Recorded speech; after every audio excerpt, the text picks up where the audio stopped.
جناب عبداللہ صاحب السلام علیکم.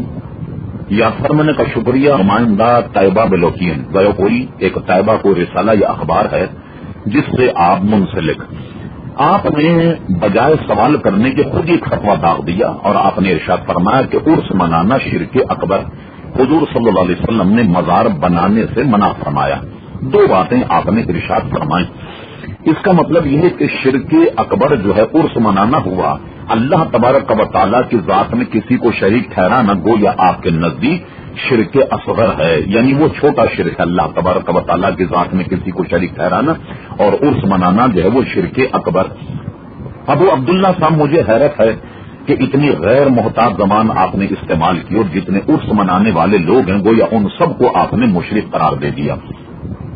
پہلے تو ہم آپ کے سوال کا جواب دیتے ہیں. آخر کسی بھی بزرگ کے گویا یوم وصال کو عرس کیوں کہا جاتا؟ سب سے پہلی بات تو یہ مشکا شریف باب اس بات عذاب قبر آپ ملاحظہ فرمائی، اور یہ دیگر حدیث کی کتابوں میں بھی یہ ابواب موجود ہیں. اس وقت چونکہ ہمارے زیر مطالعہ مشکا شریف ہے، مشکا شریف نے باب اس بات عذاب قبر نکالیے.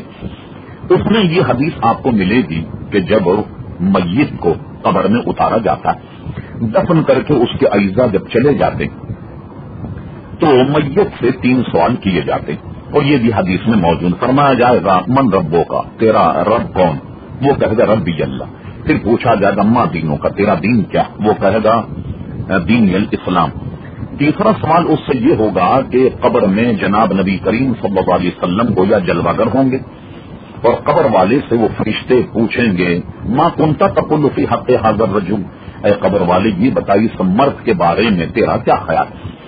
ایک حدیث شریف فرمایا کہ جو آدمی پہچان جائے گا وہ کہے گا ہوا محمد صلی اللہ علیہ وسلم، یہ محمد ہیں صلی اللہ علیہ وسلم.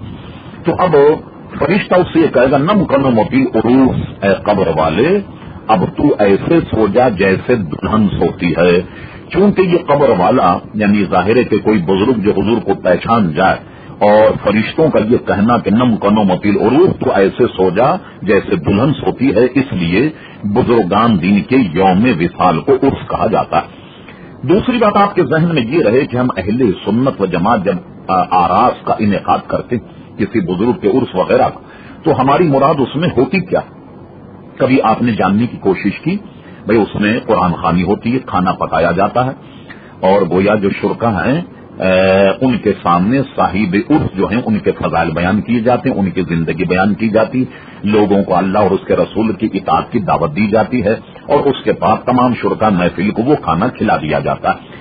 آپ کے ذہن میں یہ بات رہے کہ ہم ایسے آراس کے ہرگز قائل نہیں کہ جس میں ڈھول دھماکے چرس پی جائے، بھنگ پی جائے، ایسے معاملے سے تو ہم خود بیزار. لیکن ہمارا کہنا یہ ہے کہ کوئی جائز چیز میں کوئی ناجائز چیز اگر گھس جائے تو ناجائز کو نکالیے. ایسا نہیں کہ سبھی کو آپ ناجائز کہہ دیں.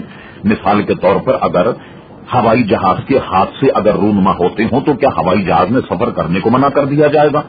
کسی مشہور اور معروف روٹ پر اگر ایکسیڈنٹ زیادہ ہوتے ہیں، کئی آدمی مرتے ہیں، کیا سڑک ہی کو بند کر دیا جائے گا؟ نہیں، بلکہ اس سے وہ خرافات یا وہ چیزیں دور کرنی چاہیے. دوسرا آپ نے یہ پوچھا کہ حضور صلی اللہ علیہ وسلم نے مزار بنانے سے منع فرمایا. یہ آپ نے کون سی کتاب میں پڑھا کہ حضور علیہ الصلوۃ والسلام نے قبر بنانے سے منع فرمایا؟ وہ ذرا ہمیں ارسال کر دیں آپ کہ آپ کے استدلال کی بنیاد کیا، ہم یہ دیکھنا چاہتے ہیں. ورنہ کیا آپ اگر کوئی پڑھے لکھے آدمی ہیں تو آپ نے علامہ امام سمہودی رحمت اللہ علیہ کو پڑھا ہے یا شیخ محقق شاہ عبدالحق محدث دہلوی رحمت اللہ علیہ کے جذب القلوب کو پڑھا ہے، وفاء الوفا الوفا، ان سب کا مطالعہ کیجئے. حضور صلی اللہ علیہ وسلم کی خود قبر انور بنی ہوئی ہے. آج سے صدیوں پہلے جنت البقیع کیا حضرت عثمان کا مزار بنا ہوا نہیں تھا؟ کیا اہل بیت اطہار کا مزار بنا ہوا نہیں ہے؟ کیا صحابہ کرام علیہم رضوان کے مزارات نہ تھے کہ جنہوں نے نجدی حکومت نے آن کر کے ڈھا دیا؟